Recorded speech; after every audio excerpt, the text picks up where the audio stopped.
everybody. Welcome into First Take. We are in rare form today. I think everybody's just sleep-deprived at this point. Skip Bayless, Stephen A. Smith, Molly Karam. Gentlemen, how are we?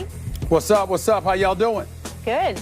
I would like to publicly thank my friend LeBron James for not showing up down the stretch of that last game in Toronto, Game 4, which forced my friend Stephen A. Smith to go back to Cleveland, where he sits right now, and he's also destined to have to go back to Toronto. I don't have any problem with coming to Cleveland. I understand that part. But I don't know. I mean, I don't know if I'll forgive the Cavs for forcing me to have to go across the border and to have to go through. Because Toronto is a sensational city.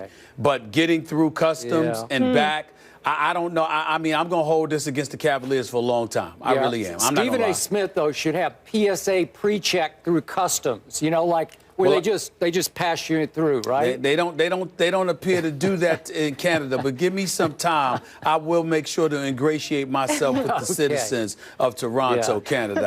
I'll see to that. Just chant "We the North." They'll let you through. That's true. All right, let's get into it, guys. So the Western Conference Finals taking a turn that none of us expected. The Warriors lost back-to-back games for the first time this season as the Thunder dominated them in Game 4, and the champs on the brink of elimination. Not the brink of the brink like yesterday. They are on the brink. Stephen A., what turned this series around?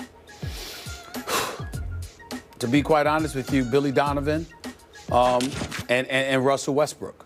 When I think about Billy Donovan, I think about the fact that this is a man that is in his rookie year as a head coach, obviously being incredibly assisted by the great Mo Cheeks as his lead assistant coach. But I'm looking at Billy Donovan.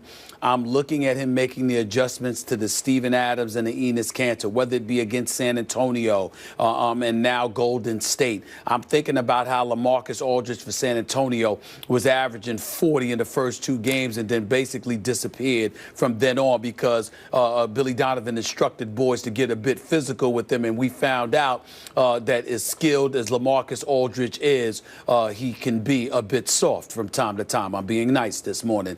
And then we go to KC, and then you're going up against Golden State, and here you are with Steph Curry and Klay Thompson and the crew. You lose Game 1. I'm sorry, you win Game 1. You come back and obviously struggle in Game 2. But in Game 1, you really go at them. And you got the Adams and the Cantors of the world in the game with Ibaka, and they're doing their thing. And then they make adjustments. And what do? You come back in Game 3. You go small with Ibaka at the 5. And all of a sudden, you're running them out the building. So you're showing the ability to make these adjustments. We get so accustomed to seeing NBA coaches just do their thing and say, hey, this is the way it's done in this league. Well, Billy Donovan is saying, no, it's a new day, it's a new era, and coaching is about making adjustments on the fly, not about just coming in with a game plan and sticking to it no matter what. You've got to make the adjustment. So I got to give Billy Donovan a boatload of credit and Sam Presti, because right now it looks like a great hire. I'm seeing him do things that I just didn't see Scott Brooks doing, and I like Scott Brooks, and he's a damn good coach, but I didn't see him doing some of these things when he was the head coach for the Oklahoma City Thunder. So Billy Donovan deserves a lot of credit. But Russell Westbrook, and I'm going to bring this name up, Skip Bayless, I'm going to ask a rhetorical or somewhat rhetorical question yet again to you. Who has craved a matchup between Russell Westbrook and Steph Curry more than me? I've been talking about it all year long. I was so looking forward to that Super Bowl Eve encounter on February 6th in Golden State. I've talked religiously and repeatedly about Russell Westbrook going up against him. And even when Russell Westbrook shot 35% from the field in 3 losses to Golden State during the regular season, I told y'all, this brother is coming. He's not the kind of guy that's just going to sit idly by, watch the world rave and sing about Steph Curry and shower him with all of these laudables and all of this praise. And Russell Westbrook is just going to sit by and let him do what he wants to do. I have never, ever seen Steph Curry attacked by a player the way Russell Westbrook has been attacking him. Steph Curry, I mean, this guy, you can see Russell Westbrook drooling at the mouth at the opportunity to go at Steph Curry. And to be quite honest with you, he's pretty much annihilating him. I mean, it's just the truth. The Steph Curry is deserving of being the two-time league MVP. He is absolutely big time. But with the exception of one quarter in this series, Skip, I can make a legitimate argument that Russell Westbrook has completely outplayed the two-time reigning league MVP. And in the process, he's humbling him and the Golden State Warriors. They have to respond. I told you it was cold red yesterday. You know it's damn sure cold red right now. Kevin Durant had a relatively subpar game. Roberson came off the bench with 17 critical points and did his thing. We see what Ibaka's doing with his own 17 points, a couple of blocks to go along with his 7 rebounds as well. And Steven Adams' physical presence is imposing. They're physical, they're long, and they're beating up the Golden State Warriors, out-rebounding them, outscoring them with points in the paint, etc. But the real key here is that there's a superstar in Kevin Durant who's really shining, no matter what his shooting percentage is from game to game, but he is supported by the most ruthless, vicious competitor in the game today who plays opponents like he hates them. And if he does that with normal dudes, can you imagine what he feels about Steph Curry, strictly in basketball parlance, of course? Russell Westbrook is putting the world on notice. Steph who? Did y'all forget who the hell I am? And that is what is going on here. And as a result, Oklahoma City is up 3-1. And Skip, I'm here to tell you, I believe they're not just going to show up in Game 5. They're going to do everything they can to avoid Game 6 and try to close them out tomorrow night. I'm just telling you right now, these boys look ruthless and vicious. It's the team that I envisioned when I picked them to come out of the West before the season began, and obviously before I lost faith in them when they lost 15 fourth-quarter leads during the regular season. I must say I agree with every point you just made. And to your point, you have been the Don King hyping Steph versus Russ. Steph versus Russ. Here it comes, here it comes, here it comes. Although I don't think you expected that Russ would annihilate Steph consistently. I did not expect that. Who else? I did not. Who did? I did not. I did not. And another quick point before I launch. You know, you keep making the point about Steven Adams. These whole playoffs have been a coming out party for Steven Adams, to the point that it just occurred to me as you were speaking, I just might have to start calling Steven Adams Stephen A, because he's been that good. He's been good enough to be called Stephen A, right? Yeah. You know what? He has. You know what? He has. I kind of like that. He has. I kind of like that. Stephen A. I kind of like that. Yeah. But wait a minute. I don't want him having my name I know. after the comment he made funny. the other day about I can't I have that. agree. I forgive him. I forgive him, but I can't have that. He's only 22, so he's like a Stevie, okay? He's All a right, Stevie we'll A. give you that. All right. Now, back to all your points. Would you please allow me to put this in some context and perspective? Can I remind our viewers just how shocking what you're seeing actually is?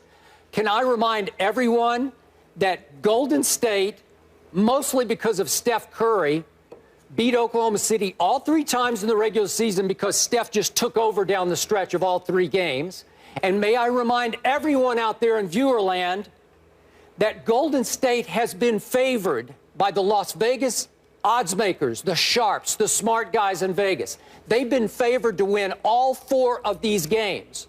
All 4. The first one by 7.5 at Golden State, second one by 9 at Golden State, by 2.5 in the first game at Oklahoma City, and last night, Golden State was still favored to win by 2 points.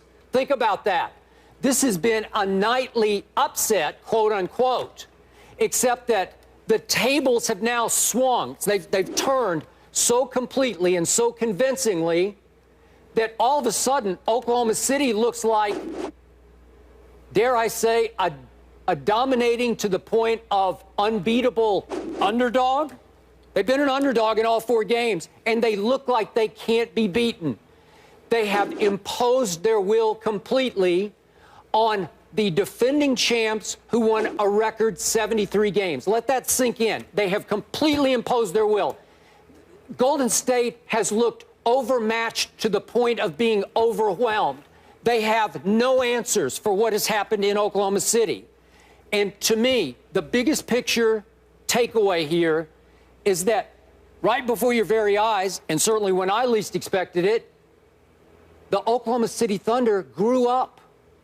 They matured into their massive talent right before your very eyes. They arrived right on schedule, and suddenly they've arrived so completely and convincingly, they look like they should be the favorites now to win it all, to win the title. And Stephen A., the shocker to me is, obviously, they blew 14 fourth-quarter leads going into the fourth quarter during the regular season, one against Dallas in the playoffs. This team finally figured out how to take a punch, maybe in the third quarter or maybe in the fourth quarter. They took some last night.